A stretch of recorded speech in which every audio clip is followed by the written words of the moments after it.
government to the same single standard, the Constitution. Which generally means, in the first 5 minutes or so, all those who associate themselves as Democrats who hate me, and then maybe in the next 10 minutes of the show, all those who associate themselves as a Republican hate me. Because you see, we really are principle over personality. Principle over party, truth over personality, because what we have in America is a declining political principle. And if we're going to improve our situation for future generations, we're really going to have to take better accountability over the people that we elect to represent us in office. Mm-hmm. We need to stop electing people who represent political parties and start being concerned with electing people that actually represent people. Yeah. And so I realize that's uncomfortable in some places. I realize that's a threat to certain power holds of some people. But in reality, this decline of American culture, this decline in our constitutional understanding, is the product of a people who spend more time consuming government, being spectators in government, than actually being the government they're supposed to be. And so these are the kind of things that we do on the podcast. I'm always frequently reminding people that we are a teach show, not a talk show. So if you're wanting to tune in for entertainment and people who are just going to be giving you the mad rants and the popular talking points, we're not that show. So let me just let you know that's not what you're going to find there. So don't go looking for that. That's not what we are. Now, how many of you have heard me speak before? So you know I can get a little passionate. So you're guaranteed that that's going to come out in the show too. But, I'm not the guy that's always screaming at the audience. And I'm not the gal who's always slobbering over some politician. Because we are the government, and they work for us, not the other way around. Mm-hmm. So what we do at KrisAnne Hall's show is a vital source of news. Because how many have you seen the new quote-unquote conservative news channels pop up? And then they get wildly popular, and then all of a sudden they're just not so independent anymore.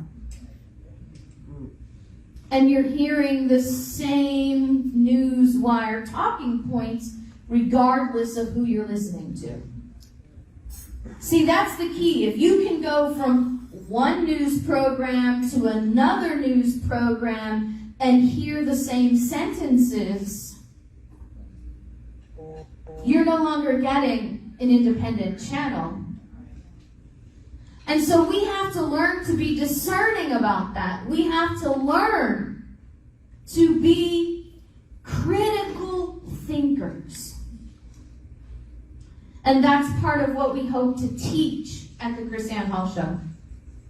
Now, we also have an online education program called LibertyFirstSociety.com. It's where people come together who are serious about restoring liberty in America. Who's serious about restoring liberty in America? Yeah. Well, that's why we created LibertyFirstSociety.com. Because it is a society of people who are serious about being the solution for future generations. Not just keyboard warriors, not just social media ranters and complainers and almost trolls, but people who come together under an educational umbrella to actually learn how to get activated and how to successfully employ their time, their talents, and their resources. Because everyone has a role to play. No matter how old you are or how young you are, everyone has a role to play. And that's what we do at LibertyFirstSociety.com. We actually have hundreds of homeschool students. So we teach American history. We teach the Constitution. We have some faith-based classes. My husband's going to be starting up some Russian language training because that's our background. The cryptologic linguist. I was a Russian linguist in the U.S. Army. And that's how my husband and I met. He was my Russian instructor.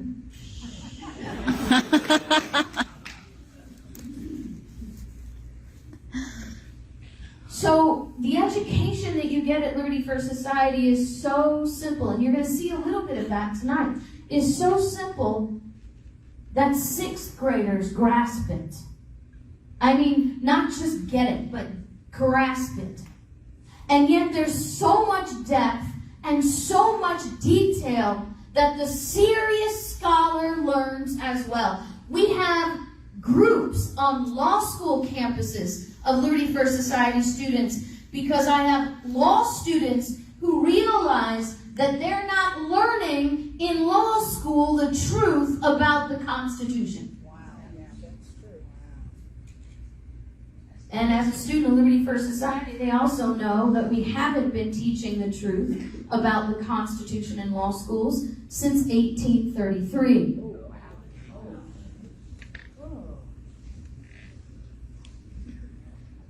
So, what I wanted to do today was sort of hijacked.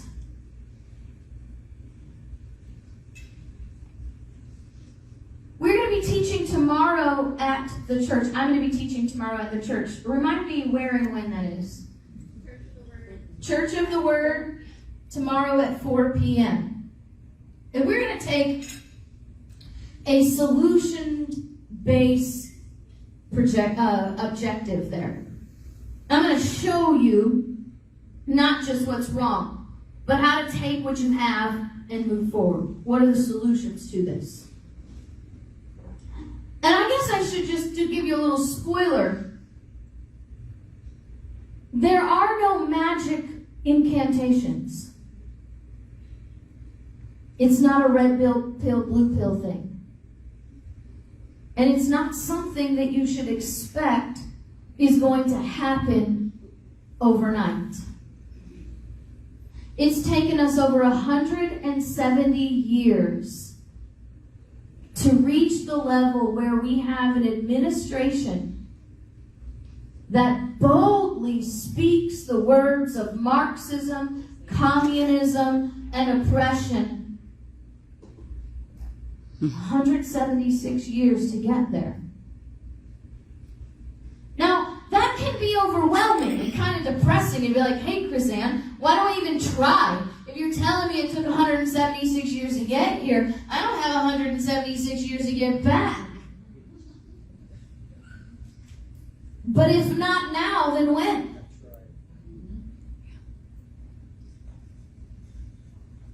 And I used to say, if not us, then who? But that question already answers itself. Because if it's not us, it's her. You see, that's how liberty actually works. Liberty is not a gift that you give to yourself. The liberty that we enjoy today, as a impeded as it may feel. The liberty that we enjoy today has been purchased by those who came before us. Mm-hmm. It is our job to not only maintain but to prosper liberty so that future generations have even greater liberty than we do today. Mm-hmm. Preach. And so it's not about making a utopia. It's about moving in the right direction. And it's about training up the generations behind us in the way that they shall go. So that when we're not here, they're not running around looking for Che Guevara and Margaret Sanger.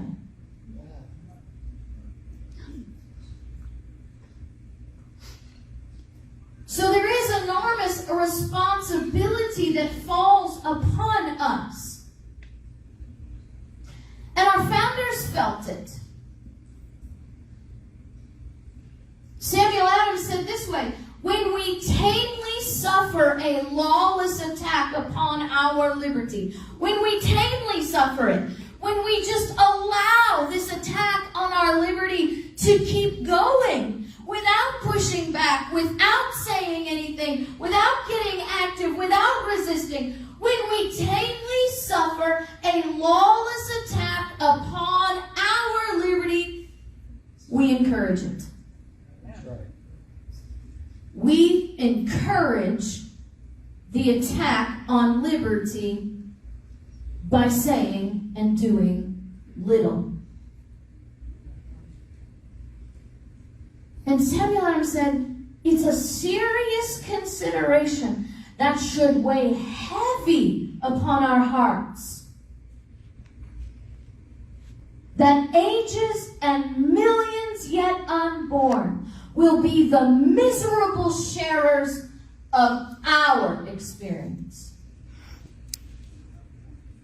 What we do, what we don't do, has eternal ramifications. It's got to be more than about your job. That's right. It's got to be more than about your mortgage. It's got to be more than about being able to go to the grocery store. It's got to be bigger than us.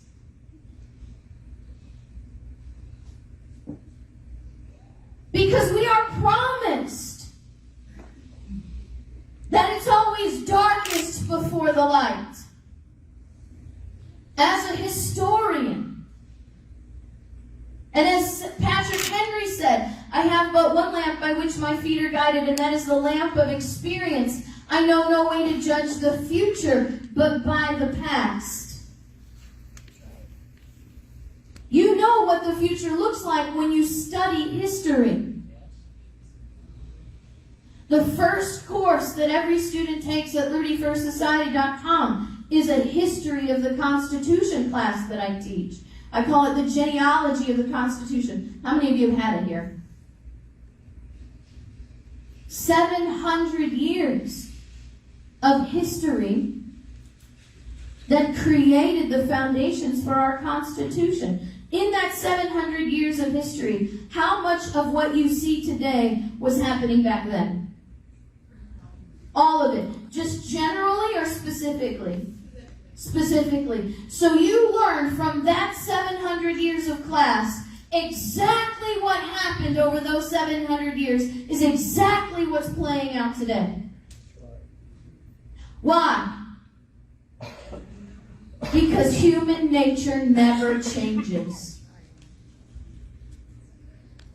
It's why Solomon said there is nothing new under the sun.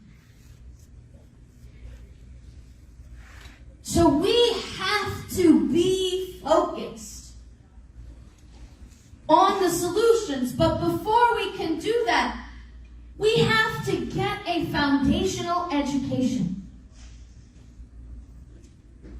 And you know what I learned? dear friend in New York, we were chatting, and she said to me one day, you know what the greatest impediment to the restoration of American liberty is? I said, no, Barb, what is that? She said, the people don't know what they don't know. That's right. Yeah. Exactly right. We spend so much of our lives in an educational system that we leave thinking we know so much. I mean, we have to know a lot. We spent at least 12 years of our lives in school. I graduated from grade 22. Yeah.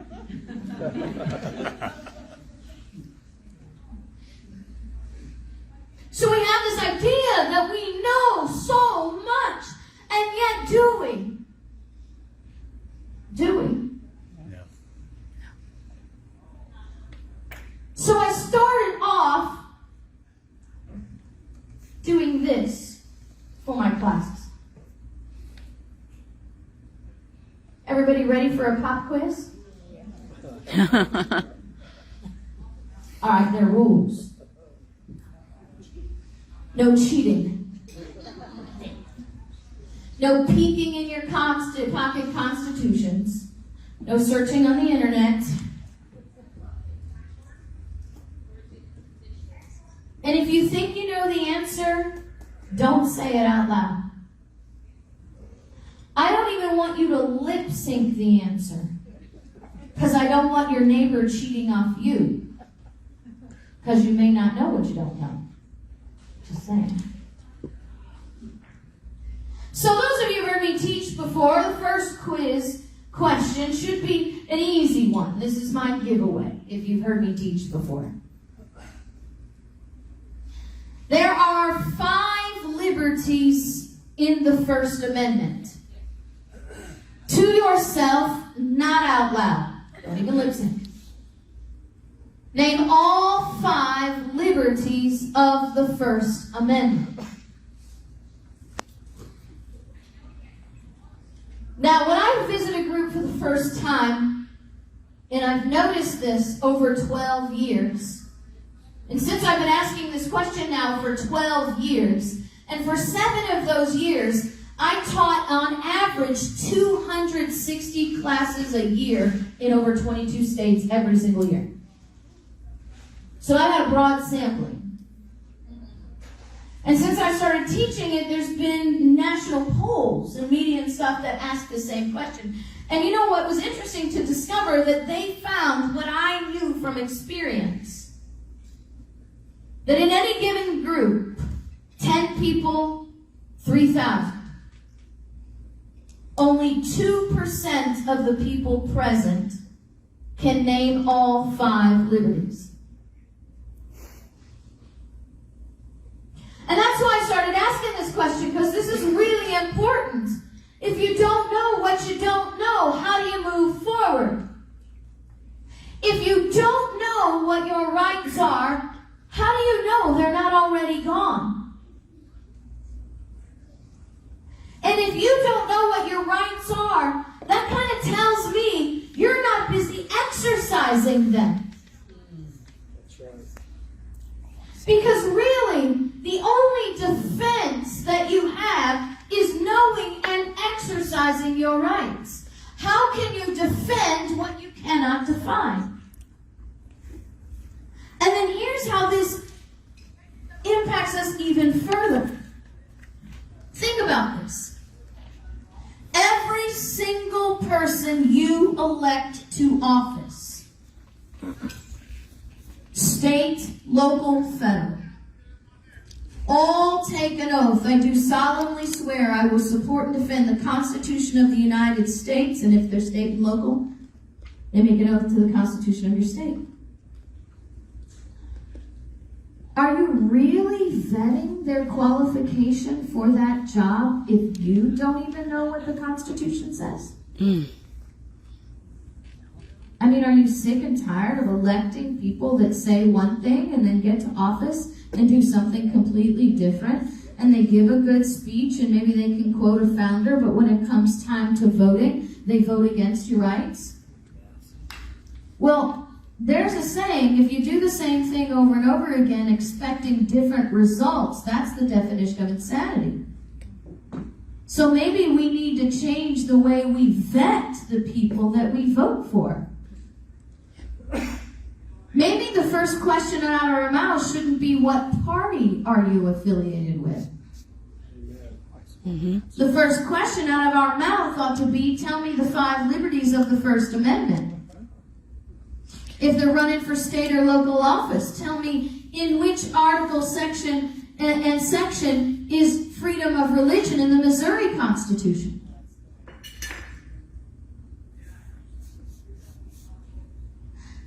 See, we've got to get serious about this.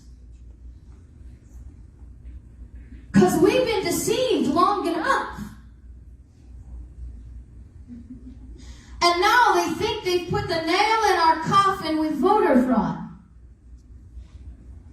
Because you see, they've successfully taught us for generations that voting is how we control government. No, it's not. Voting is not how we're supposed to control government. Voting is how we elect people that represent us in government.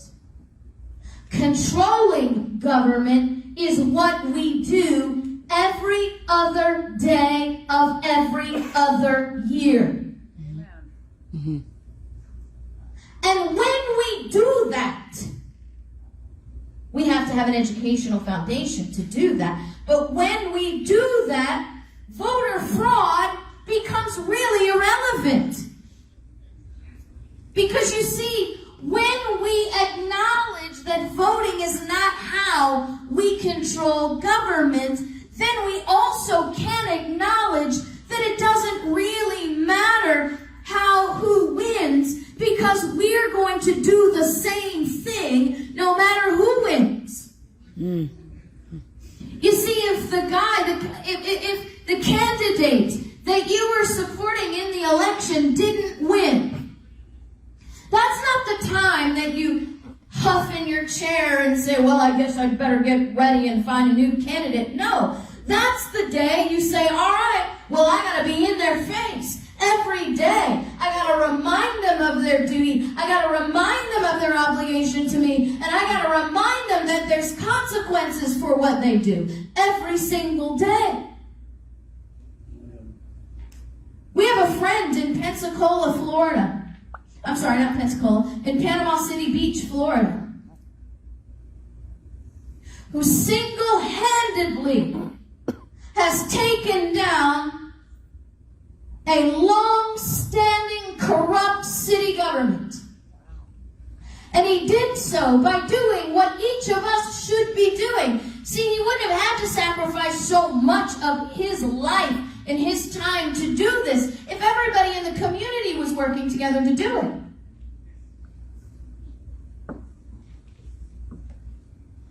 But he started off by always going to the meetings and always asking questions and recording them and holding them accountable and publishing what they really said. He actually got 2 of them to resign because they told them, I can't do this anymore. This guy makes me hate going to work every day. That's our job. That is our job.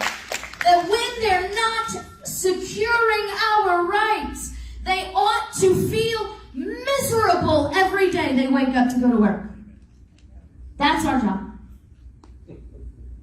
And if the candidate that you supported won, that's not where you go, oh, thank you, Jesus, now I can go on vacation. No. The exact same thing has to happen every day, in their face, accountability every day, because you know you have all endorsed a candidate that got into office and then went the wrong way. Because there was no accountability. No one at the reins. That's our job. That is our job. And we got to get reconnected with our job description. But we got to get educated first. Because I also have a suspicion after 12 years of teaching and 12 years of people talking to me and 12 years of understanding how people work, there are many, many, many people out there who know things are running badly. There are many, many, many people out there who know the government is doing wrong things. But those same many, many people lack the knowledge to have the courage to stand and say something about it. They feel it's wrong. They know it's wrong, but they're intimidated to say anything because they don't have the foundation, because they're afraid if they stand up and say something that they'll be booed down and humiliated.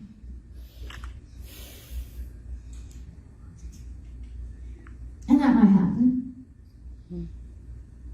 I mean, it's happened to me. But can I tell you, that's been my greatest learning points?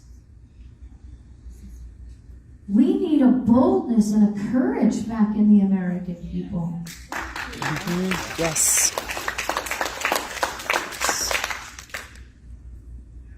But Samuel Adams said this: no people will tamely surrender their liberties nor be easily subdued when knowledge is diffused and virtue is preserved. You see, knowledge and courage, they go together.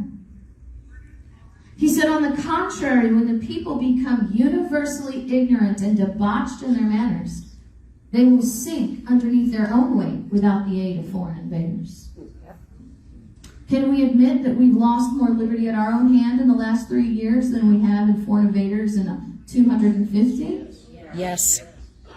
Well, Samuel Adams just gave you the formula as to why it happened. But he also gave you the formula on how to fix it. Mm-hmm.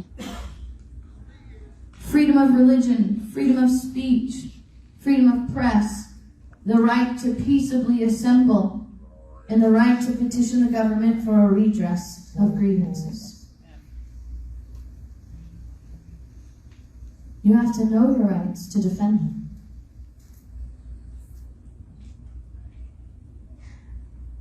The first man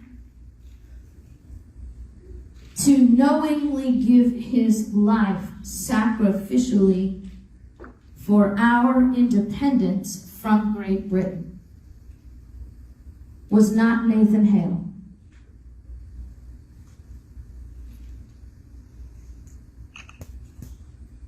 The first man to knowingly sacrificially give his life in the face of government overreach, in a boldness standing up for his community, was a man named Crispus Attucks. Oh, yes. Mm-hmm. Crispus Attucks was a freed slave who had become a whaler for the merchant marines.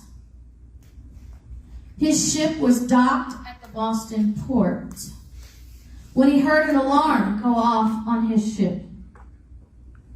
He ran up deck to put out the fire, only to find out that there was no fire, but that his own government had picked up arms against his own people in the town. There's a very, very interesting history here. On Liberty First Society, my husband teaches the whole history of this. It's fascinating. Crispus Attucks ran back below deck, got 55 of his shipmates, came out and confronted the redcoats. We don't need, nor do we want your protection. We have no threat of foreign invasion. You're the only threat in our land. We are no longer going to feed you. We're no longer going to house you. And you need to stop begging for our jobs. You need to go back to England. We don't need you, and we don't want you. That's a boldness. by a free black man prior to the Emancipation Proclamation.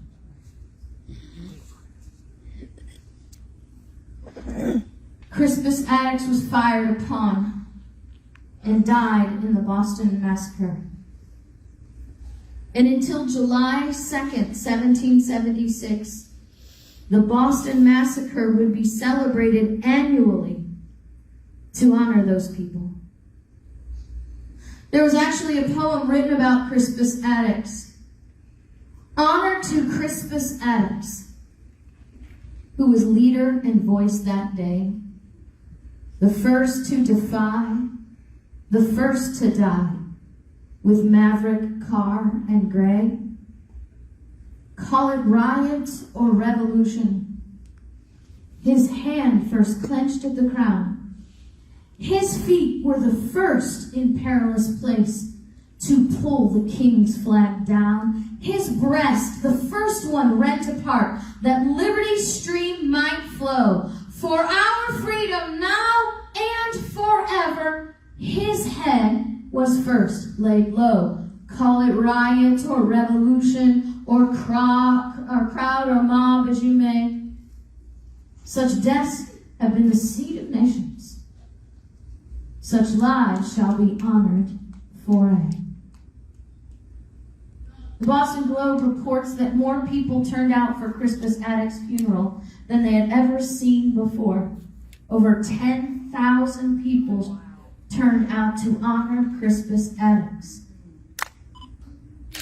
And yet the CRT Society would have you believe that Crispus Attucks didn't even exist. That there were no free people until our Savior, the federal government, made them so. You see, at Liberty First Society, we actually teach the history of our independence. And you will learn that our Independence Day is not actually July 4th. Our Independence Day is July 2nd, 1776. Because it was July 2nd, 1776, that our Continental Congress signed the Lee Resolution, legally making us independent from Great Britain. July 4th was simply the day we published and declared it to the world. Just read the Declaration of Independence. That's what it says. We solemnly publish and declare. John Adams wrote a letter to his wife Abigail on July 3rd that said, July 2nd will be an epic day in America where we will celebrate our independence forever. And July 2nd in America was considered Independence Day until 1868, when the federal government decreed that the 4th of July would be Independence Day. See, it's the small foxes that spoil the vine. It's the little deceptions that lead to large ones later. So if the federal government can declare our Independence Day to be July 4th, why shouldn't they also be authorized to declare our Independence Day to be June 19th? You see, when you detach the event from the holiday from the actual event, then it has no meaning. And you have no idea why we actually celebrate it when we actually celebrate it. And so since the federal government is the author of our Independence Day, then they should be able to change it, right? And that makes sense when you understand it, because you see, why wouldn't the federal government want to move Independence Day to June 19th? After all, that's the day the federal government made people free. See, July 2nd, the people declared themselves free. Yeah. That's good. June 19th teaches we need a federal government to be free. Yeah. The first American woman playwright.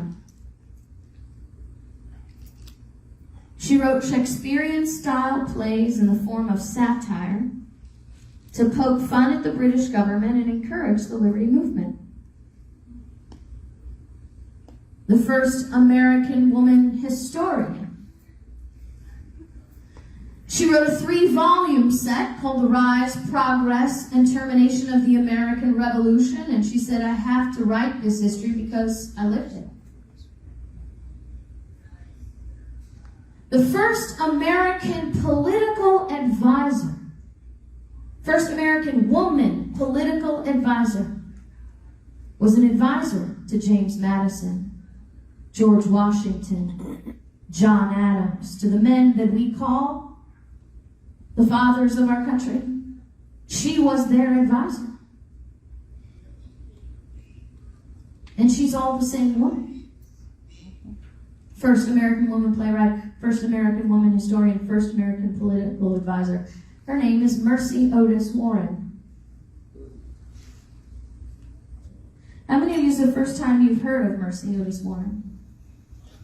How is that possible in a 2022 society where every third commercial is about lifting up women and empowering women and glorifying women?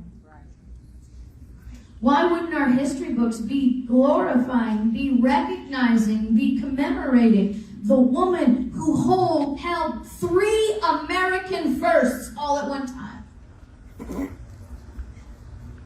Perhaps it's because she doesn't fit the CRT narrative, because she doesn't fit the feminist narrative, that she doesn't fit the idea that women of this time were weak, powerless victims of overbearing, misogynistic husbands. I tell you what, the women I know from that day, if you had gone up to them and said that to them, they'd have slapped you down. Mm-hmm. It was these women who held the defense of their cities while the men were off at war. It was the women who built the homes and kept the families together and ran the farms while the men were off. And it was the women the British soldiers declared to be their greatest threat. A lieutenant writing General Cornwall said, "Sir, we may defeat these men, but we'll have all we can do to defeat the American women."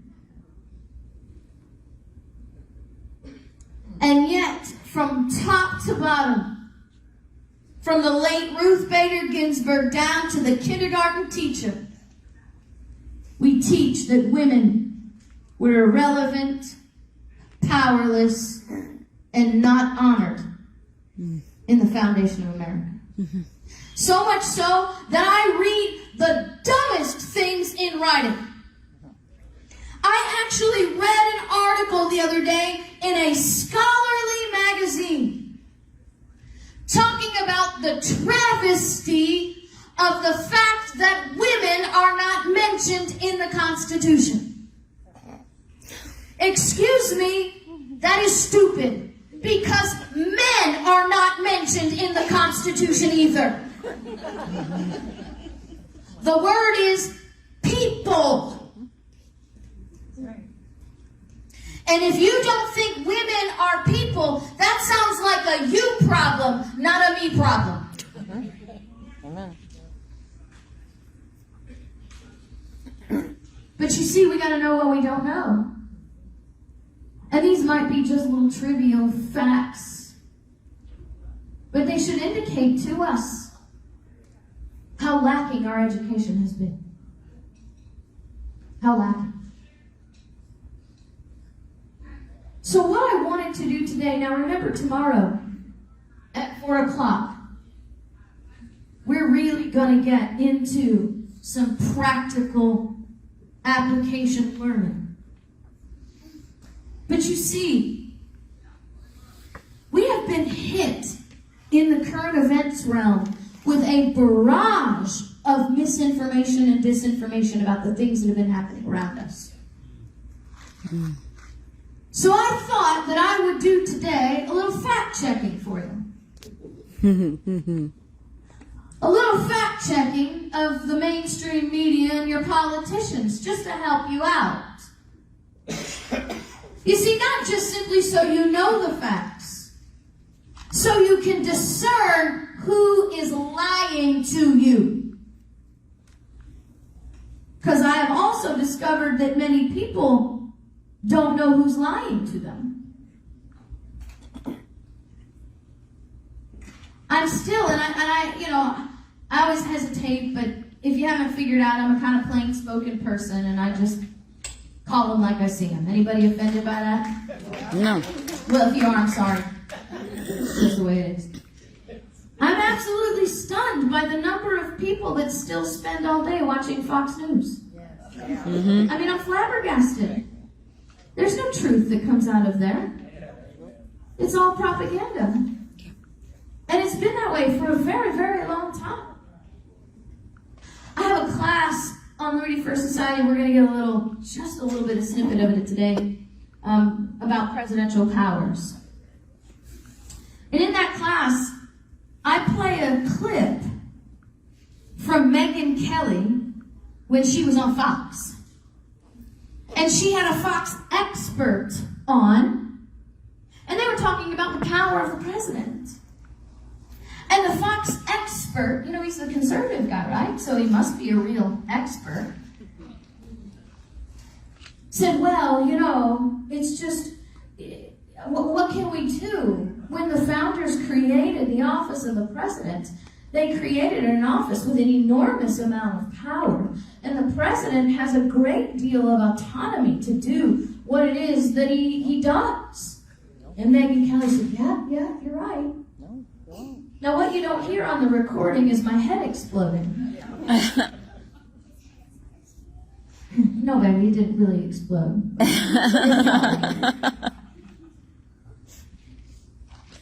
But you see, how many people believed that when they heard it?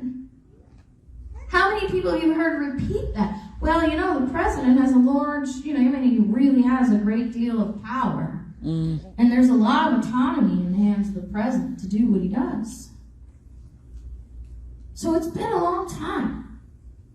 So we're going to talk about 3 constitutional issues today. The president's authority to make foreign agreements, which deals with the Constitution and treaties, because, is Biden preparing to give sovereignty of the U.S. to the who? The World Health Organization. Not Horton, who? But the World Health Organization, right? Because, shockingly, there was a lot of confusion about that. Even amongst the professors, which are the most ignorant group there are out there. I don't know. Mm-hmm. My husband has the saying, you got to go to college to get that stupid. The New York Conceal and Carry Permit Law. What did SCOTUS actually do? SCOTUS. Let me just go ahead and just in case you don't know. SCOTUS is an abbreviation for Supreme Court of the United States. SCOTUS. That's a little shorthand, SCOTUS. Well, CNN reported that the Supreme Court expands gun rights with the nation divided. Is that well, the third constitutional issue, Supreme Court overturns Roe v. Wade, and what does that really mean? Another news article, Supreme Court overturns Roe v. Wade, ending 50 years of federal abortion rights. These are very important issues. But they're actually more important than most people understand. Because what really happened in these things is not what everybody's talking about.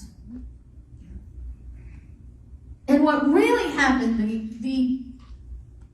the real vital kernels of what happened are what's going to make an impact on the future. Not to mention the lies that are being told that are impacting the culture and the future. So we're going to start with just a little background. A very, very short background, because we've got to lay a foundation, and I can't assume everybody here knows. And if you know, just count it as, repetition is the key to better understanding. So this is James Wilson, and James Wilson was a member of the Continental Congress, and he was involved in the ratification debates, the writing and the ratifying of the Constitution. And he was a delegate from the state of Pennsylvania. And this is a very important thing that he said. He said, the power of the Constitution predominates. Anything, therefore, that shall be enacted by Congress contrary thereto will not have the force of law. You see, the Constitution is the standard. That's why I told you on my podcast, the Constitution is the standard. And anything that they do in Washington, D.C., that is inconsistent with the Constitution or contrary to the Constitution doesn't have the force of law. Those aren't my words. Those are the words of a guy who actually wrote the document.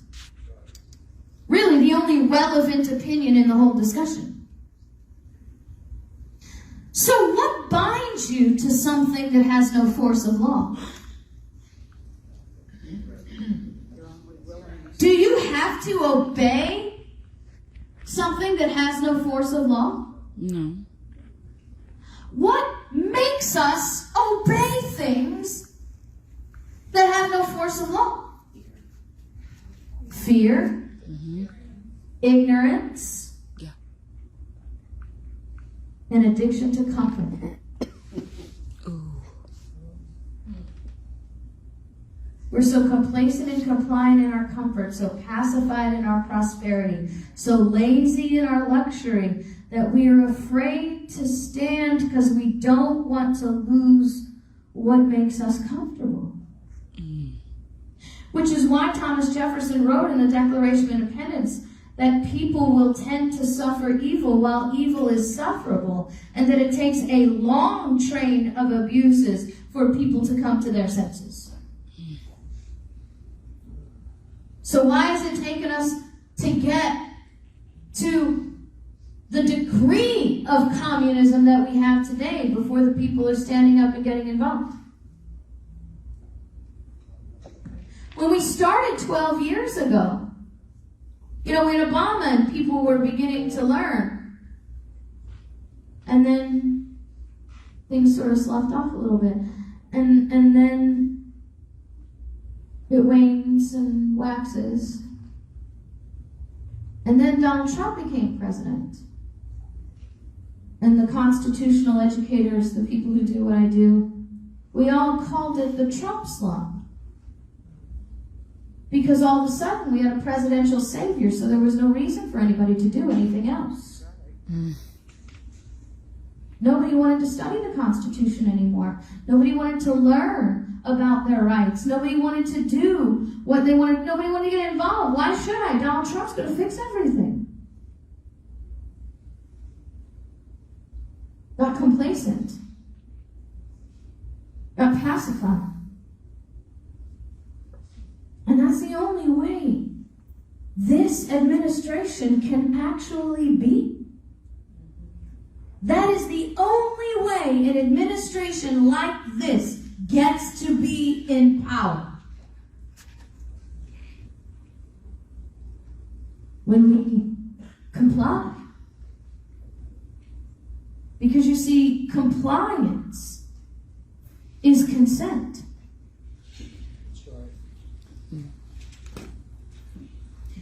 Alexander Hamilton said it the same way in Federal 78. He said, there is no position which depends on clearer principles than that every act of a delegated authority, contrary to the tenor of the commission under which it is exercised, is void. Now, that's a lot of words to say. If government is doing things contrary to the drafter's intent, their authority is void. And then Hamilton, sort of just breaks it down, bottom shelf, and says, look, guys, this is what I'm saying. No legislative act, therefore, contrary to the Constitution, can be valid. See, we can't just read this. We got to be this. It's got to be who we are. It's got to get in us that deep that we're able to say, hey, I don't see any authorization in the Constitution for the federal government to regulate my firearms. So your regulation of my firearms, regardless of whatever you do to justify it, is invalid. It is void. It does not have the force of law. And the only thing that gives it force is my compliance. So guess what? I am not going to comply.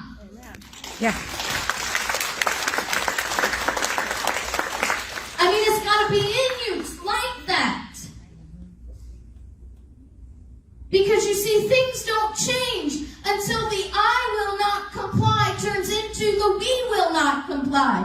But the we will not comply will never come until the people settle in themselves the knowledge and the courage to say me first. I won't.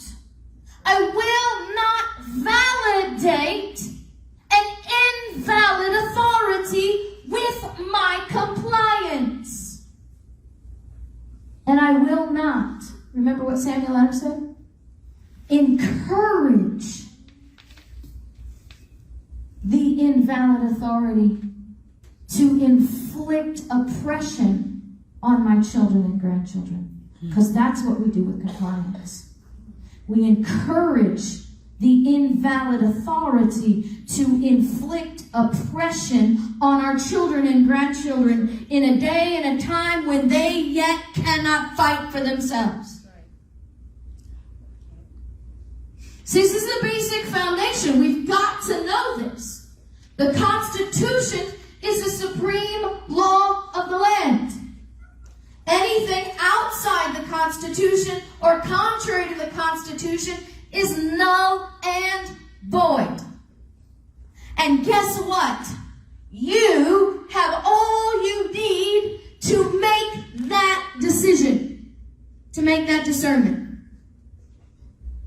One of the greatest deceptions that has fallen, that has been taught to the American people, is that you are too dumb to understand the Constitution. We have been training generation after generation after generation of people into believing that they're too dumb to read and understand the Constitution and know when government is authorized and when they're not. We have been trained into that. We have been trained into believing that the Constitution is complicated and that it needs to be interpreted.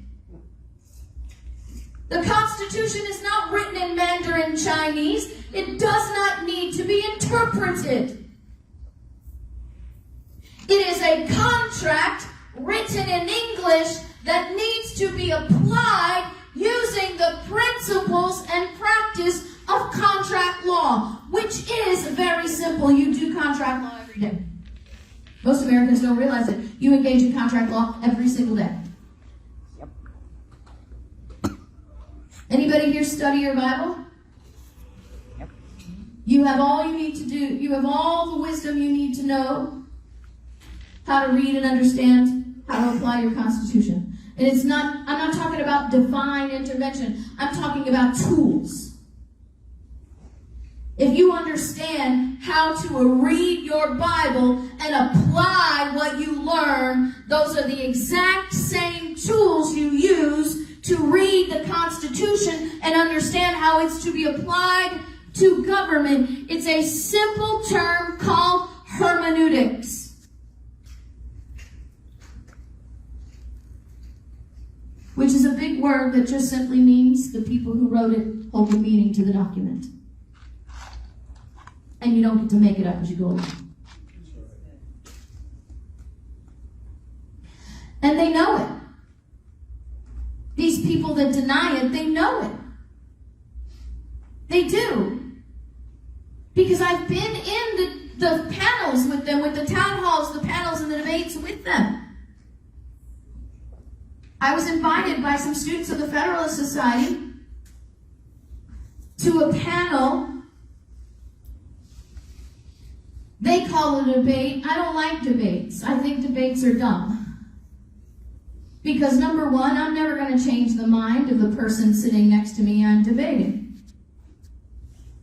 I'm not there to debate them. I'm there to teach the people in the audience. Amen. That's the benefit of a debate, is the education to the people. So I'm not there for them. I'm there for these people, right? So they brought me in to debate this law professor on the proper interpretation of the Constitution.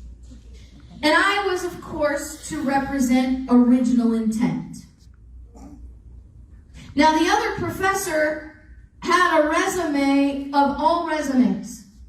And I will just confess to you, when I did my little research on who she was, I was a little intimidated. She was a graduate of Harvard. She had attended Oxford University. She had taught at the Chicago College of Law. Now, in the legal field, right, that doesn't mean much to a lot of people, but in the legal field, that's like, you write your own ticket if you've got a resume like that. And so, I mean, I still knew what I know. It didn't change what I was going to say, change what I knew, or change the boldness of me. But I was just wondering, am I going to have a real formidable adversary here? No. No. Just, I mean, not to like blow the ending for you, but no. And so we're talking about this, and I'm not going to get into the details because it's just utterly ridiculous. And she was, she was supposed to be representing a living, breathing thing.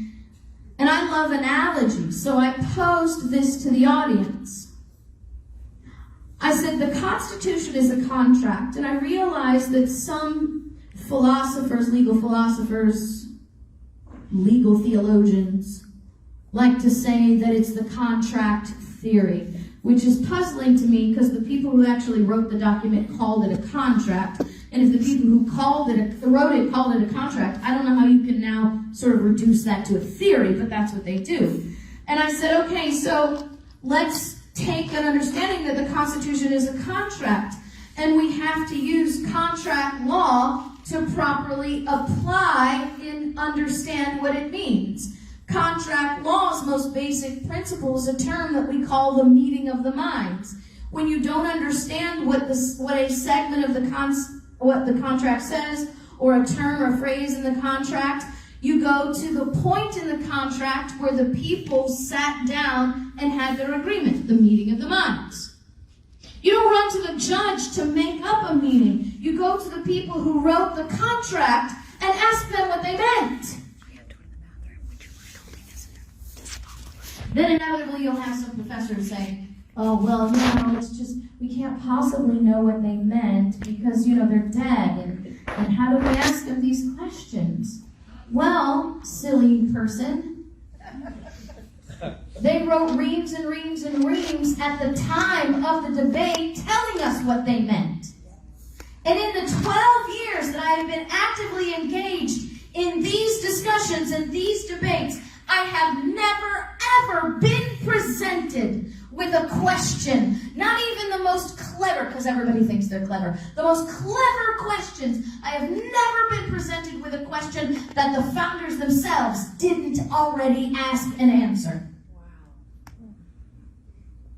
And so I said to the audience, I said, but my colleague here wants you to believe that the Constitution doesn't mean what the people who wrote the contract wanted it to mean, but what we want it to mean today. So let me offer you this suggestion, because the dean of the law school was sitting in the audience. I said, let's now have a meeting between the dean and my colleague. And the dean, I'm going to invite the dean to say to my colleague, we need to talk about your contract, your employment contract. Now, it doesn't really matter what you thought we meant when we wrote the contract. It only means what I want it to mean now. Because after all, your employment contract is a living, breathing document. Is my colleague going to be okay with that? And that was the point in the whole thing where the dean of the law school went like this.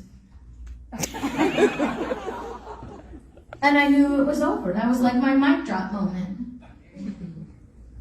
But you see, they know it. But they have to keep you from knowing you can know it too. Because it's your ignorance about how government and how uncomplicated government really is designed to be. Do you know government is only complicated because they don't follow the Constitution? Absolutely. If they followed the Constitution, it would not be complicated. So these are the basic things we need to know. The Constitution is the supreme law of the land. Anything outside or contrary to the Constitution is null and void. And you know what's really interesting? There's actually a section in the Constitution that says this. It's strangely enough called the Supremacy Clause. The problem is, we're actively teaching people that the Supremacy Clause doesn't say what it says. Right? So you get these things. Like you Google Supremacy Clause, this is what you get. The Supremacy Clause establishes the Constitution as the supreme law of the land. Federal law supersedes state laws when a conflict exists. Did you catch that?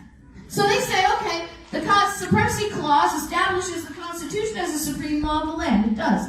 But then the next statement is, federal law supersedes state laws whenever there is a conflict. So what they're trying to teach you is that when the state law conflicts with the federal law is automatically supreme. That's not what the Supremacy Clause says. Here's another one. They get clever. This is what we teach the children. The Supremacy Clause is a letter of laws. See how it rhymes? So on the top rung, you have the U.S. Constitution. On the bottom rung, you have federal laws and treaties. On the third rung, you have state constitutions, then state laws, and then local laws. That's not what the Supremacy Clause says. Check this. Supremacy Clause. It says, it says, the Supremacy Clause says this. It says that when a federal law and a state law disagree, the federal law overrides the state law. The Constitution and other federal laws are the supreme law of the land. 95% of America believes this is what it says because they've been booed away from this is the whole clause, guys. This is everything. There's nothing there in Chinese. There are no 50-cent, $5 words in there. There's not even any Latin phrases in there. The Constitution and the laws of the United States, which shall be made in pursuance thereof, shall be the supreme law of the land. You see, only federal laws that are made consistent with the Constitution get to be supreme. So if a state law and the federal law conflicts, and the federal law is inconsistent with the Constitution, the state law is supreme. Check this out. All treaties made or which shall be made, past and present and future, all in one phrase. Under the authority of the United States, you're only allowed to make treaties regarding powers that have been delegated to you. If the power is not delegated, you have no authority to treaty it. It is right there. Now watch. This is the best part, guys. I know that was really good. How many of you thought that was really, really good, right? It gets better. Watch this. Because this is what I have lost the ability to warp my brain into believing and explaining the supremacy clause the way they do. So you'll just have to suffer with me as I teach you the truth. Is that okay? All right. So the Constitution and the laws of the United States which shall be made in pursuance thereof, and all treaties, past, present, or future, made under the authority of the United States shall be the supreme law of the land. So if a treaty is exercising an authority that's not delegated, guess what? It doesn't get to be the supreme law of the land. Now watch. So, Constitution, laws made consistent with the Constitution, treaties made under the authority of the federal government are the supreme law of the land, and the judges in every state shall be bound thereby. Okay? Now there's a little grammatical tool that we can use by simply inserting a negative to help us understand how this works, right?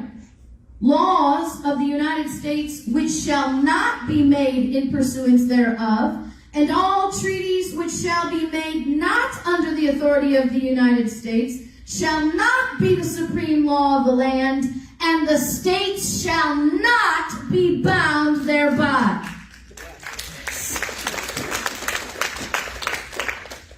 Because I'm pretty much thinking that's what James Wilson said. They lack the force of law. It's what Alexander Hamilton said. They're null and void. They are invalid. Because it is the Constitution that is supreme. Not only is the Constitution supreme, but the federal government is limited and bound by it. It is a limited, specifically delegated authority. This is James Madison in Federalist 45. The powers delegated by the proposed Constitution to the federal government are few and defined. Few and defined. We put them in a box. James Madison, as Representative James Madison for his district in the state of Virginia in 1792. I, sir, have always conceived, and I believe those who proposed the Constitution conceived, it is still more fully known and more material to observe that those who ratified the Constitution conceived. You see, James Madison, 1792, saying it's fully known. How is it fully known? Because they wrote it down. Because they wrote it down. They wrote down everything they meant. They wrote down everything they said. How does Madison know that? Because he was the one that wrote it. He was the note taker. He said, I, sir, have always conceived, and I believe those who proposed the Constitution conceived, it is still more fully known and more material to observe that those who ratified the Constitution conceived that this is not an indefinite government, but a limited government tied down to specific powers. If it is not specifically delegated and enumerated, it is not an authorized power. The federal government is not delegated health care. That's right. It is not their authority. Any authority over health care is invalid. It is null and void. They are not only not delegated an authority over our firearms, we have a Second Amendment that specifically forbids their involvement. And I don't care what the Supreme Court says. The Supreme Court was not designed to be the authority on the Constitution. This is usually something that I reserve for my higher level classes, but I think you guys can handle this. How many branches of government did our Constitution create? 3. Legislative, executive, and judicial. So we can all agree that the judicial branch was created by the Constitution. Right? So how does it make any sense that the creation of the Constitution gets to define the meaning of the Constitution? I mean, what exactly is the limit of a power when The one who is created gets to define its own power.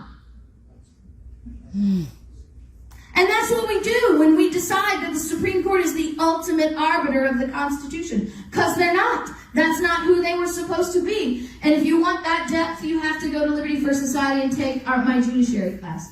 We're not going to do all that today. But the Constitution is the standard. And federal laws and regulations are only supreme when they are made in pursuance to the Constitution. Do you know there are over 100 executive agencies? And about 95 of them are completely and totally unconstitutional. 95% of everything the federal government does is completely outside their authority. So how do they do it? Because we comply. That's correct. Because we consent. Because it gives us comfort. It gives us stimulus. And it allows us to be left alone until it doesn't.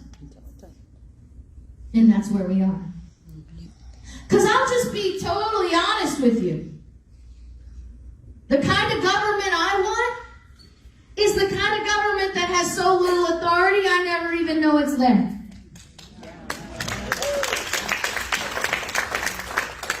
I don't need any more government than that.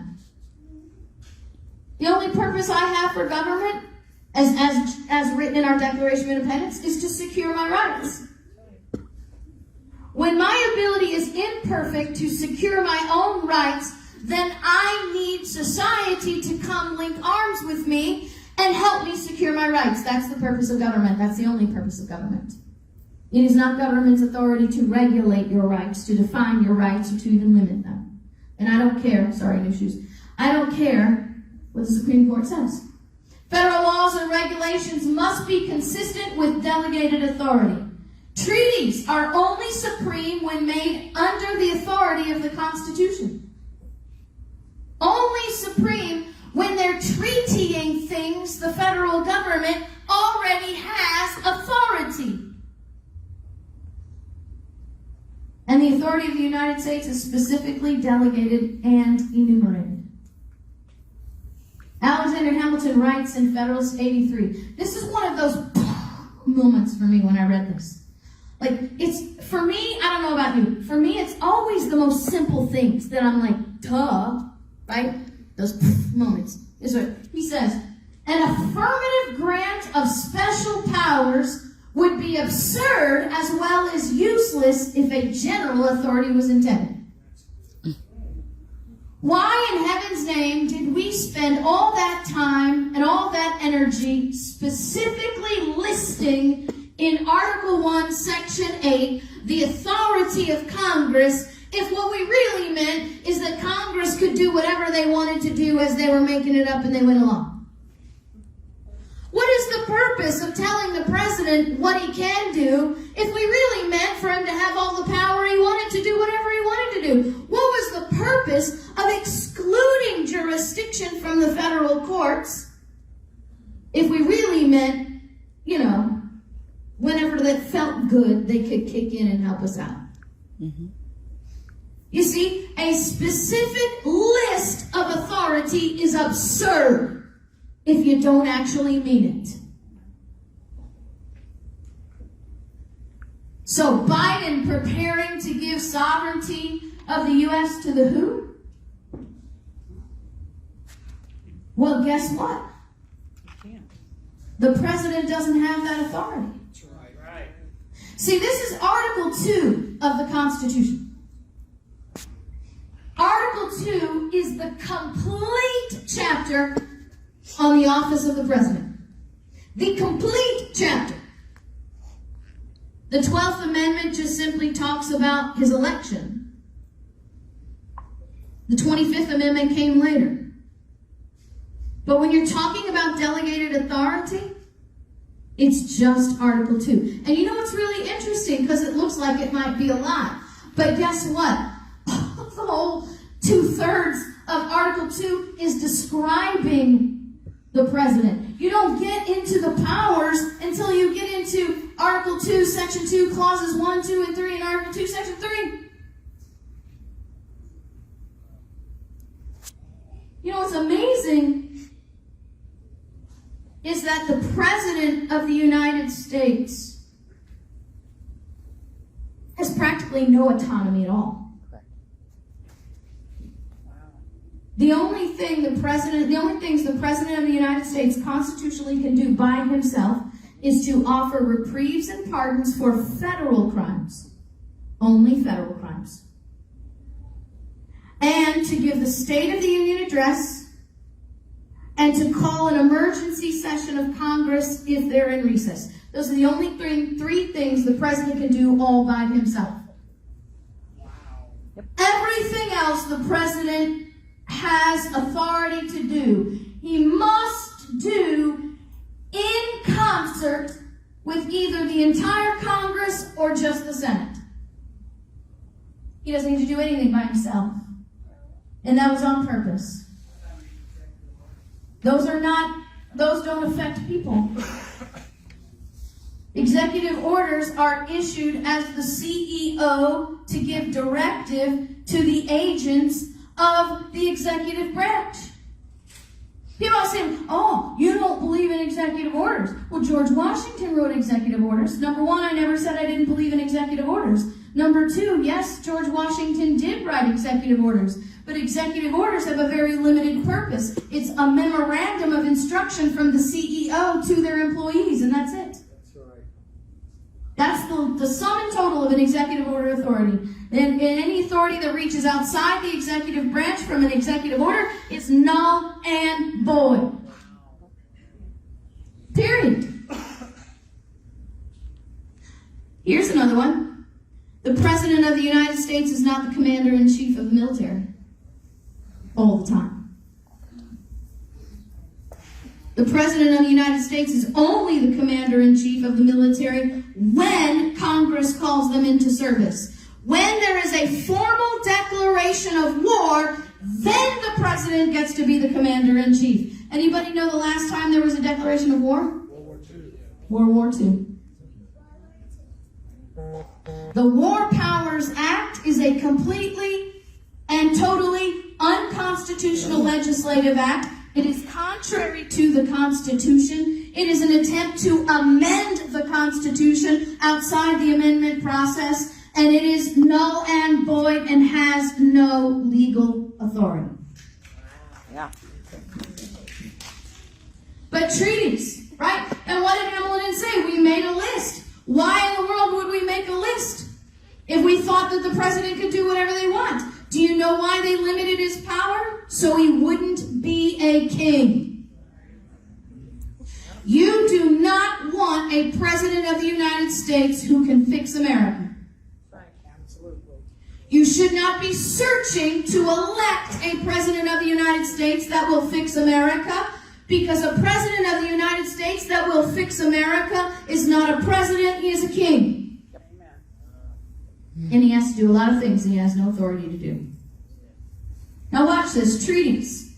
Article 2, Section 2, Clauses 2 and 3. The President shall have power, by and with the advice and consent of the Senate, to make treaties, provided 2/3 of the senators present concur. He has no autonomy. There is no such thing as a presidential deal. There is no such thing as an accord. The only authority in our president is to negotiate treaties that are approved by 2/3 of the Senate. If the negotiation is not approved by 2/3 of the Senate, it is not a treaty. If the powers negotiated are not amongst the delegated authorities of the federal government, even if 2/3 of the Senate approves, it is not a treaty. Check out what Jefferson said. I insisted that in giving to the President and Senate a power to make treaties, the Constitution meant to only authorize them to carry into effect by way of treaty any powers they might constitutionally exercise. So if constitutional authority doesn't exist for them to do it in the United States, they don't have authority to treaty it outside the United States. They don't have authority to legislate health care, to regulate health care in the United States. They don't have the authority to sign a world treaty regarding health care. By general power to make treaties, the Constitution must have intended to comprehend only those subjects which are usually regulated by treaty and cannot otherwise be regulated. It must have meant to accept out of these rights reserved to the states, for surely the President and Senate cannot do by treaty what the whole government is interdicted from doing in any way. Every treaty must have 2/3 Senate approval, and it must be consistent with specific enumeration and delegation of authority. The WHO agreement is not 2/3 Senate approved. And there is no specific authority delegated to the federal government to dictate or regulate health care. And the only thing that gives the WHO treaty validity and authority is compliance. Because it does not come from the Constitution. And that's why you need governors who know this. Because it's the governors and the state legislators and the sheriffs who have the duty and the authority to stand up and say, we will not allow this to be enforced in our state and in our county. Because it is null and void. The WHO agreement is not a treaty. It is not under the authority of the United States. Therefore, it is not binding on the states. Everybody see that? Yes. All right. So New York Rifle v. Brewer. How many of you are familiar with hearing this in the news? The conceal and carry law that was overturned by the Supreme Court. I'm sure you saw the headlines. Supreme Court expands gun rights with nation divided. Well, did they? Well, let's look. This is so you can see what it looks like. The New York State Rifle and Pistol Association, Inc. et al. V. Bruin, Superintendent of New York State Police. This decision in the majority was written by Clarence Thomas. What this decision does, I just have to, I sigh because my husband says that I'm a contrarian. I said, why do I have to be a contrarian to speak truth? Why is it when I tell you what really happened, that makes me a contrarian? Because I don't like being the wet blanket. Because everybody's like, ooh, we got greater gun rights. Thank you, Supreme Court. What? That's not what happened, guys. And in reality, the exact opposite happens. Mm-hmm. You see, what this opinion does is reaffirms Heller v. D.C. as the standard for gun control. Not the Constitution, but the precedent of Heller v. D.C. That's the standard for gun control, Clarence Thomas says. Wow. Then he also writes that the government, whether state, federal, has the authority to regulate the ability to carry a gun with, quote, a justifiable need. So basically what they say, they have a legal term, it's called compelling governmental interest.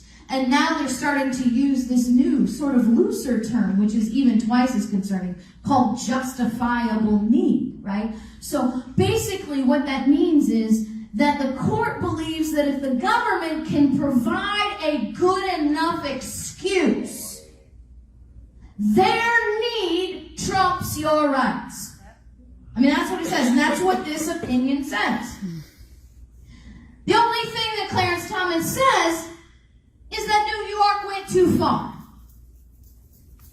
We're going to limit the meaning of justifiable needs. This does not expand gun rights for the people. It does not create new limits on government regulations. As a matter of fact, it just establishes that the old ones are the standard. So there's no new limits, just the same old governments allowed to regulate your right to carry and your right to purchase because they have a really good need to do that.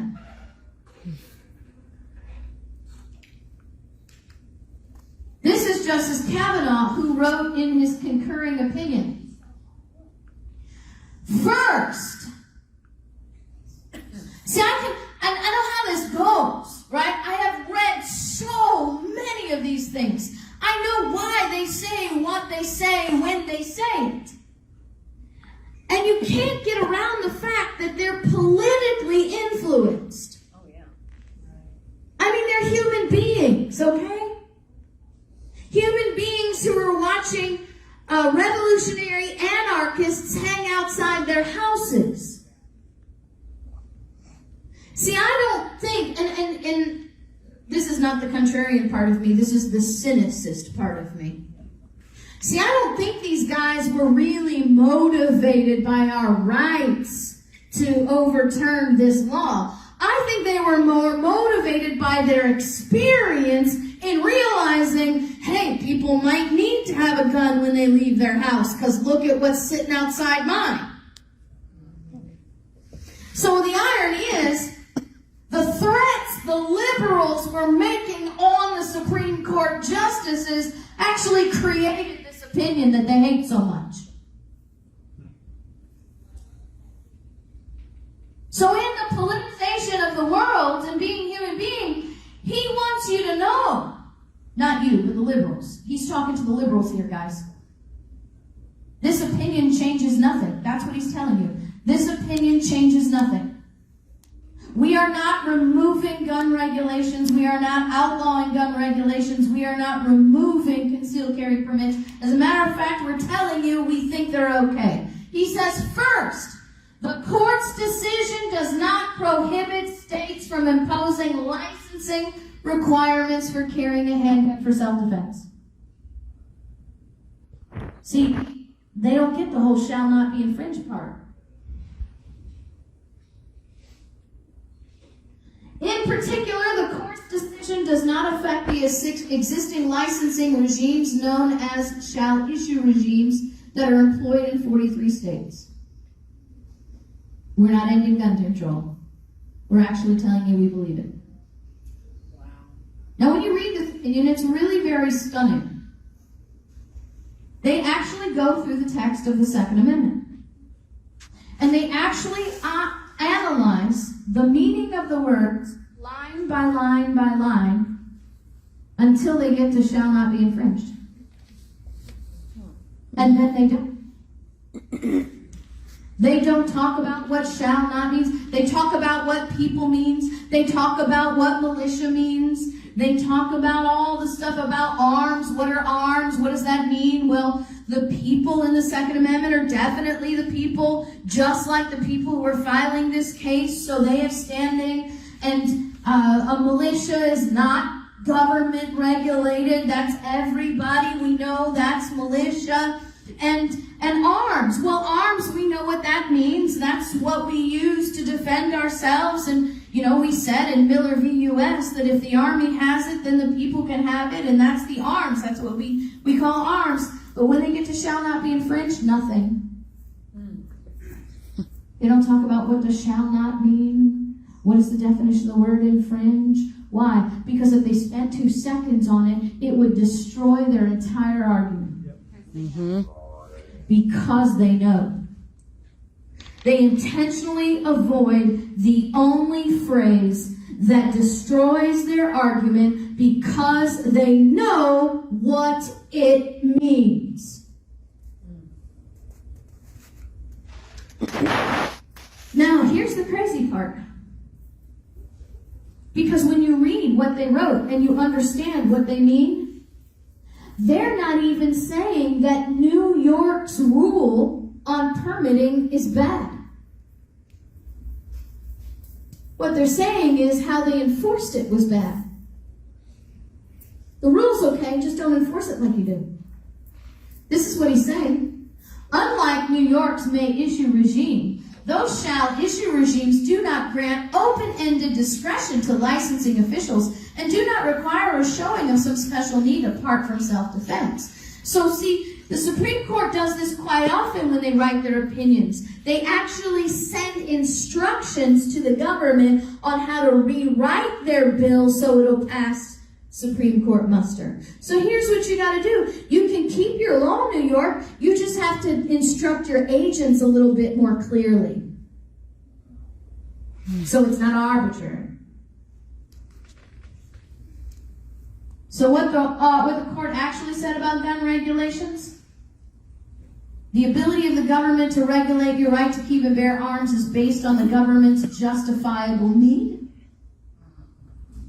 And it's not New York's regulation of the right to carry that was bad. It was how they enforced it.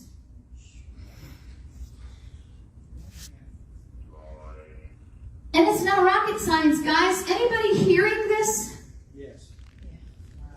Are you hearing this on the news? Are you hearing this from the talking heads and the other podcasters? I don't get it. I don't understand. I don't understand. And I hate being that guy. But Patrick Henry said this, in his famous "Give me liberty or give me death" speech. He said, "I would rather know the worst and be prepared for it." And if you don't know the truth, how do you move forward?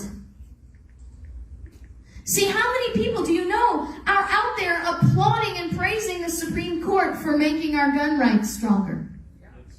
That's not what they did. All right, our final thing. Supreme Court overturns Roe v. Wade, ending 50 years of federal abortion rights. Do you know what's fun about being a lawyer? Do you know what's fun about not only being a lawyer, but a lawyer who was first trained as a linguist? I understand how important words are. Do you notice that they say federal abortion rights and not constitutional abortion rights? Because they know.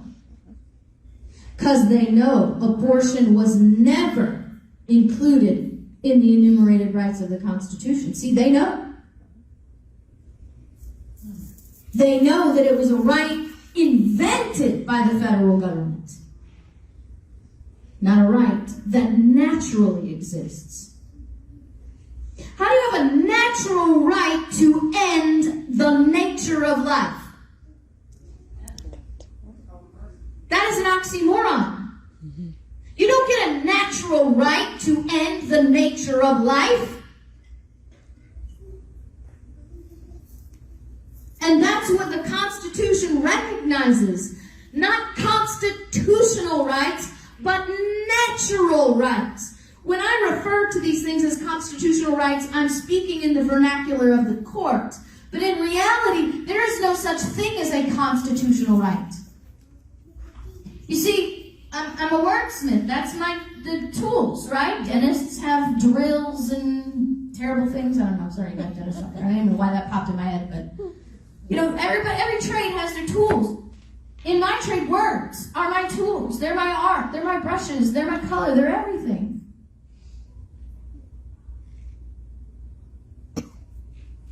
Constitutional.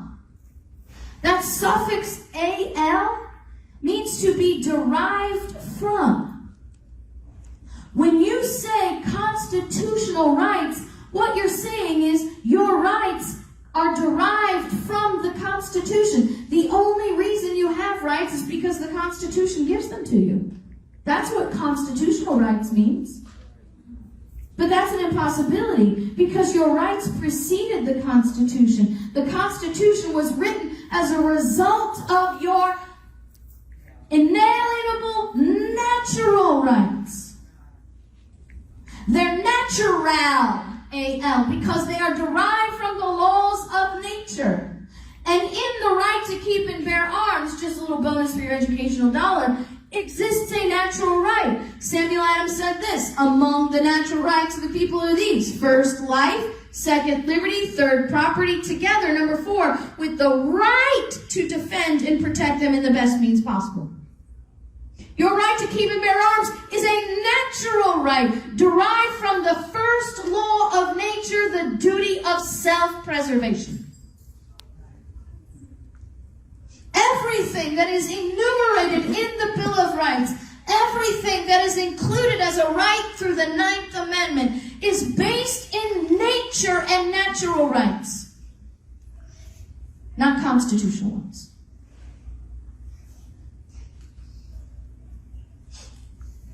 That's what it looks like. You should get used to reading them. You won't know how to vet judges if you don't read the opinions. So what does this opinion do, and what does it not do? Well, this opinion was written by Justice Alito. And this is where I pause in confusion. Why is there an attack on Clarence Thomas over this opinion when he didn't even write it?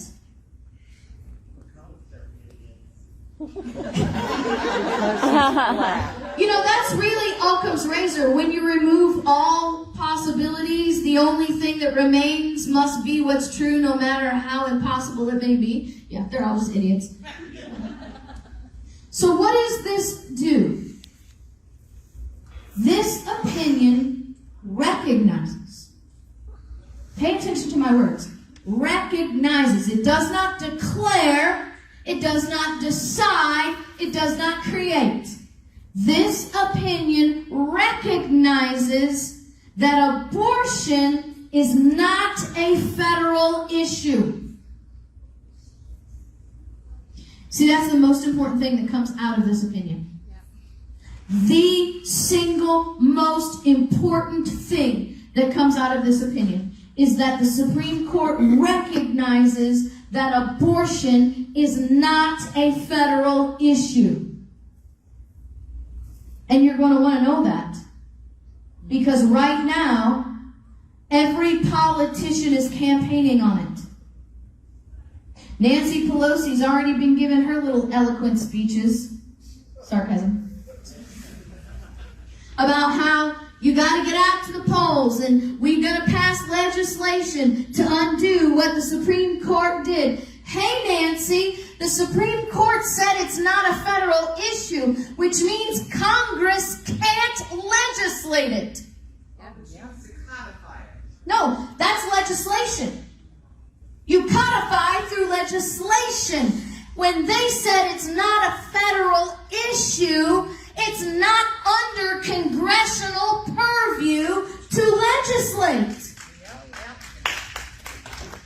They signed and sealed that. That means if they do codify it, somebody will challenge it. It'll go to the Supreme Court. They'll use Dobbs and say, hey, it's not a federal issue. And since it's not a federal issue, Congress doesn't have authority over it. There you go. But you see, they're not going to codify it. They're not. It's all about promises and talks because midterms coming up, right? It's all about fuel to get people out to vote who they want to vote with. And I know this to be true. They will never codify it. They will never do anything to overturn this. You know why? Because I live in the state of Florida. Because I live in the state of Florida. And my state has a Republican governor, a Republican majority in the House, a Republican majority in the Senate. And for 12 years, we've been able to pass a heartbeat bill. We cannot do it in Florida. They will not do it in Florida. Do you know why? Because once they pass the legislation They cannot campaign and finance their campaigns with the issue.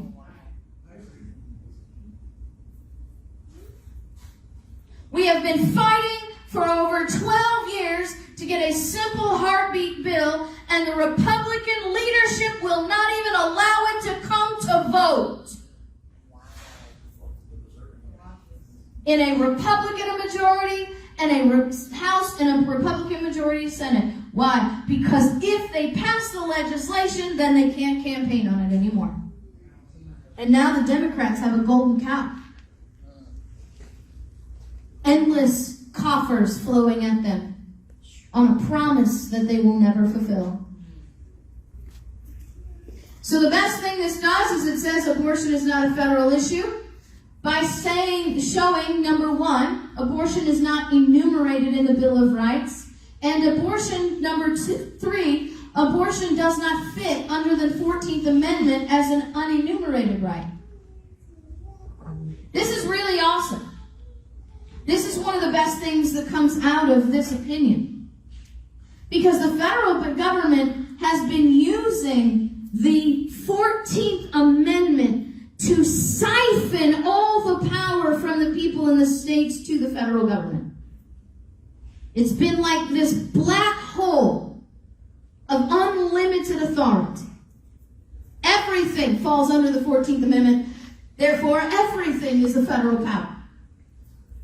And this time the court set a standard and said, guess what?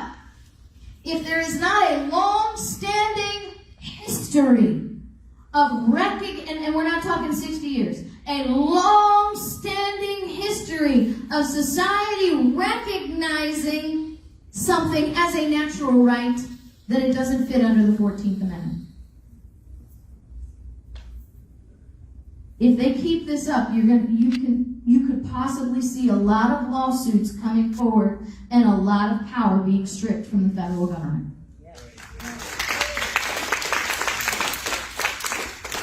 What this opinion does not do is outlaw abortion. This opinion actually changes nothing. It doesn't create new limits on government regulations of abortion. It does not return abortion to the states. That's probably one of those little pet peeve annoying figures on a chalkboard thing. The Supreme Court did not return abortion to the states. It never left. Abortion has always been a state issue, and the fact that we're having this conversation proves it. If it had never been a state issue, then the states would have never passed laws to challenge Roe. They didn't return it. They recognized that it's always been a state issue, and they messed up 60 years ago. Wow. And it doesn't grant states authority to do anything. That's another one of my pet peeves. I keep seeing pundits and headlines. Victory! The Supreme Court grants the states rights to go further with abortion. Oh, I really went hard in that. Ooh, boy, that got hard. Okay. No. Hey guys, the Supreme Court doesn't grant state powers. The states created the Supreme Court's powers. They flow that way, not the other way. The states created the constitutional contract, which created the federal government. The states are the creators of the Supreme Court.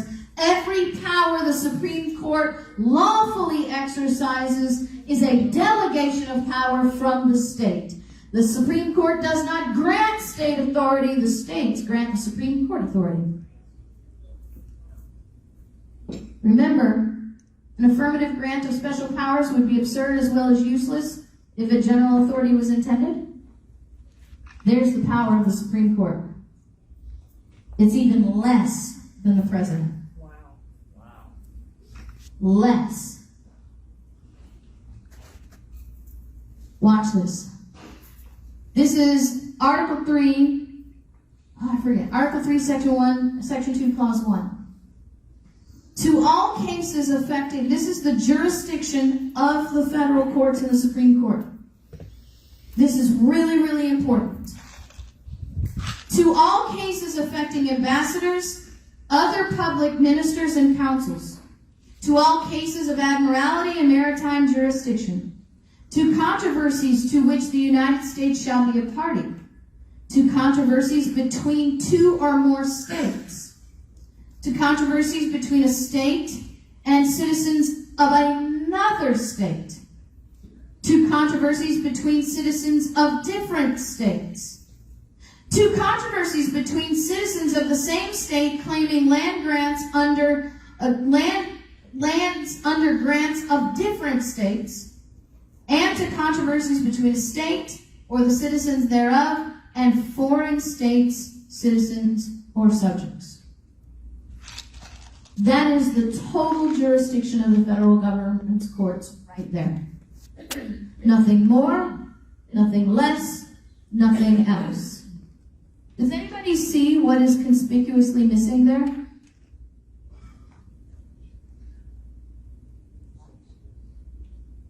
Controversies between people and their own states. The federal courts have no constitutional jurisdiction over legal issues between people in their own states or people and their state. Everything internal to a state is specifically outside federal jurisdiction. The foundation of this assertion is that the national judiciary will have no jurisdiction of state issues, and of course they will remain determinable as heretofore by the state courts only, and in the manner in which the state constitutions and the state laws prescribe. The great mass of suits in every state lie between citizen and citizen and relate to matters not of federal cognizance. The judiciary of the United States is so constructed and extended as to absorb and destroy the judiciaries of the several states, thereby rendering law as tedious, intricate, and expensive, and justice as unattainable by a great part of the community as in England, and enabling the rich to oppress and ruin the poor.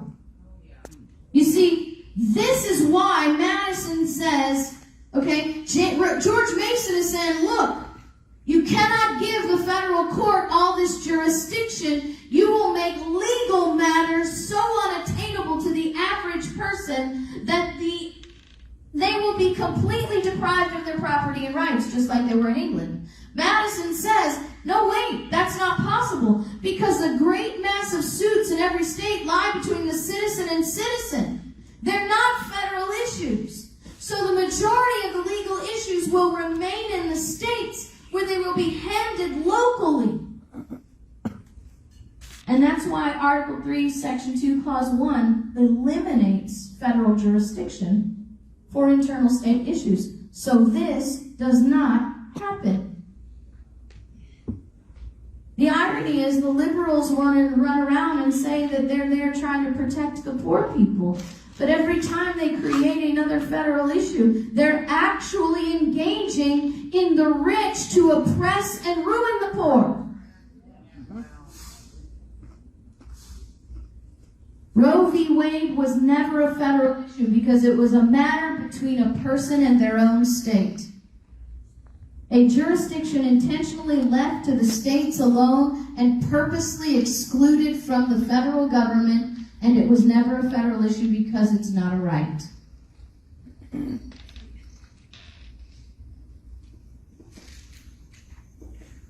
You had a smattering of three courses at LibertyFirstSociety.com. The power of the purse, presidents or kings, and the judicial power classes. If you really want to get a grasp on this and understand what it is that's happening in the world today, you need to understand your Constitution. When you understand your Constitution, you are able to vet the information that you get as being truth or false. And more valuable than vetting the information is vetting the person giving it to you. See, if you're able to know that the person who's giving you information is giving you bad information, then you have to decide, is that person intentionally lying to you, or are they deceived as well? And if that person is in government, does it matter? No, it doesn't. Because at the end of the day, the result is exactly the same. It doesn't matter if they're lying or if they're ignorant, because at the end of the day, the result is exactly the same. They're trampling on your rights, and they're not doing their job. James Otis Jr. said, ignorance, malice, or folly. It makes no difference.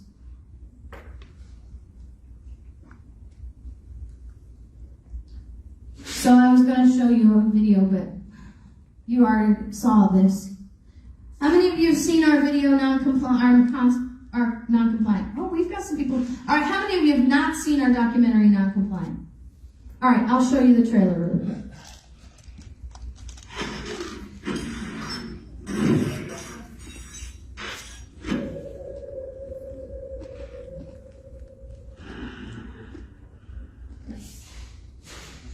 We hold these truths to be self-evident. That all men are created equal and endowed by their Creator with certain inalienable rights. We have a power, and we've raised a spoiled, brat, representative government that needs to be taken to the woodshed. Are you satisfied with the government that owns you? There are churches who refuse to allow us to use their facilities to teach.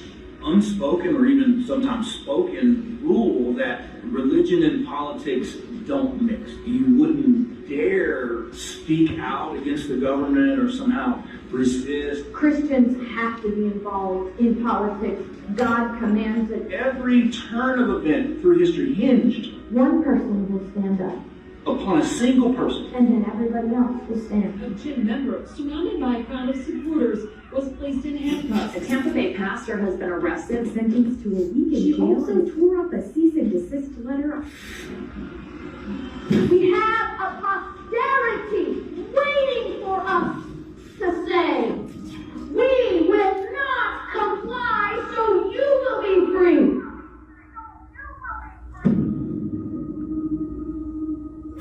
We have a chance to fight without bloodshed. But every time we comply, we establish a future where our children will not have that option. Noncompliantmovie.com is a non-profit movie, which means it doesn't cost you anything to watch it, and it doesn't cost you anything to share it.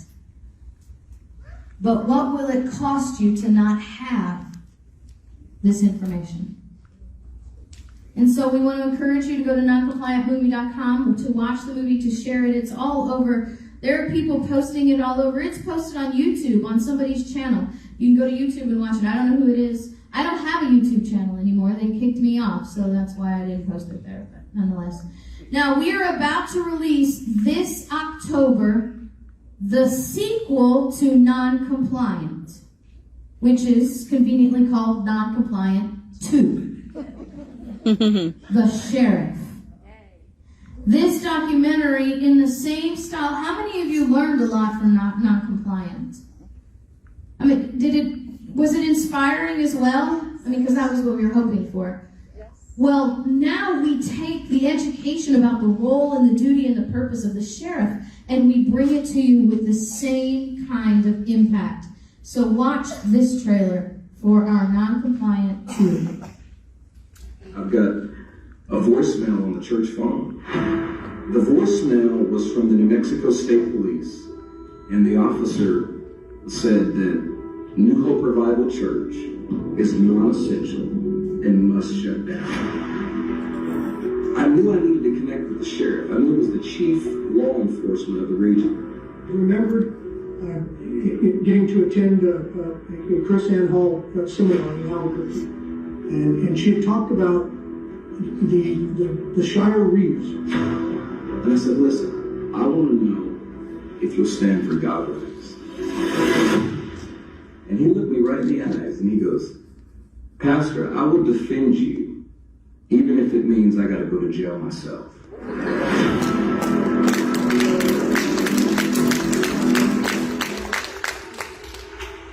Testimony after testimony, experience after experience, so you can see that there are men and women of courage who are standing in the gap right now as we speak, even though the media won't tell you, even though the politicians won't tell you, even though the sheriff's associations won't tell you. These men and women are fighting every day and putting everything on the line so you can keep your businesses open, so you can keep your jobs, so you don't have to get a jab, so you don't have to wear a mask, so you make decisions about your life, so you keep your property. They're doing it. And we need to encourage and educate others to do it too. I'm telling you what, I have never been more encouraged in my life for the future of America. Never in my life have I been more encouraged. The number of people that are standing up, the number of people that are getting educated, the revival of courage in America, I have never seen. It's absolutely amazing. We've been teaching for 12 years. I told you, 260 classes in over 22 states, 7 of those years before the lockdowns. I am now going back to places and teaching the children of the children I taught 12 years ago. Mm-hmm.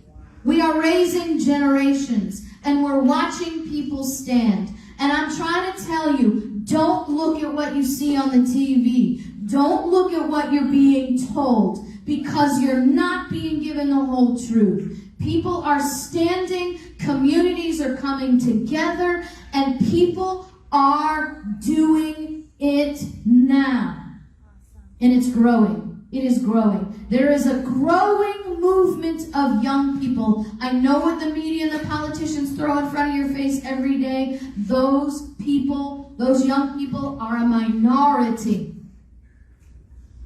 The overwhelming majority of people, and I'll tell you, from 9 to 25,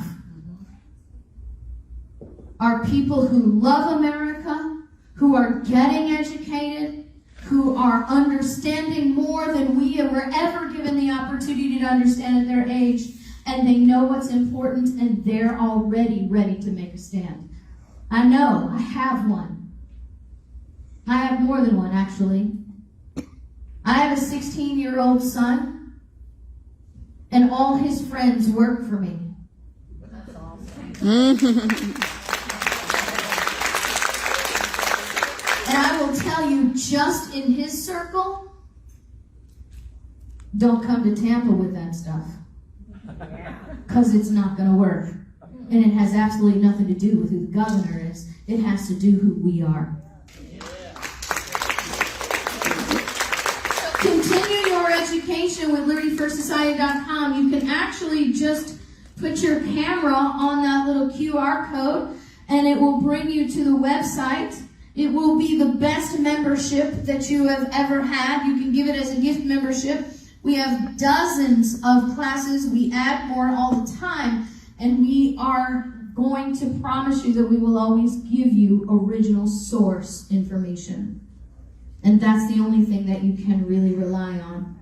So let me ask you, did I teach you something today? All right. Did I empower you with something today? Are you inspired to do something today? Great. Well, then I have all that I can ask for. I want to thank you guys for bringing me out here again. This is my old stomping grounds. I grew up in North County. I graduated from Riverview Gardens High School. I went to college in Carlinville, Illinois. My father lives in St. Charles, and I grew up in Delwood. So I'm a homegrown girl, but I will tell you, I like living in Florida. A little warmer. I do. It's warmer and it's more, I like the humidity. It's not humid enough here for me. And I like to be able to drink my air. And I like the fact that in, what is this, June? I like the fact that in March my swimming pool was 92 degrees and it's not heated artificially. Yeah. So again, guys, I know we've had a long night, but I hope that it was valuable to you. You guys have value in what you got. If you support us, we would be greatly appreciative. You can support us by going online and having a membership. You can even donate. If you donate at noncompliantmovie.com, your donations are tax deductible. And everything you donate goes to our film producers. They are charging us nothing for this, guys. Nothing. Anybody here ever made a documentary? The editors can charge $1,500 a minute. And they're charging us nothing. They're doing it by faith that we will send all the donations to them. So anything you donate at noncompliantmovie.com is tax deductible, and we will send it on to them. I also have a table full of books over there. How many of you think our kids need to be learning more about truth in their Constitution? Well, we got a children's book over there. We have got 2 children's books over there. And we also have my book, Sovereign Duty.